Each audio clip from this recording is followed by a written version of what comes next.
time to get the van ready to rock again.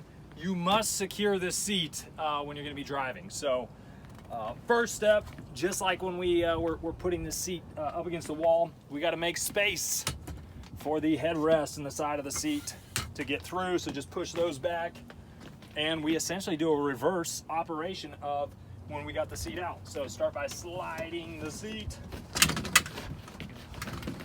into position, get it close. And then our goal here is to get these 3 bars lined up with the 3 holes. So just be patient with it.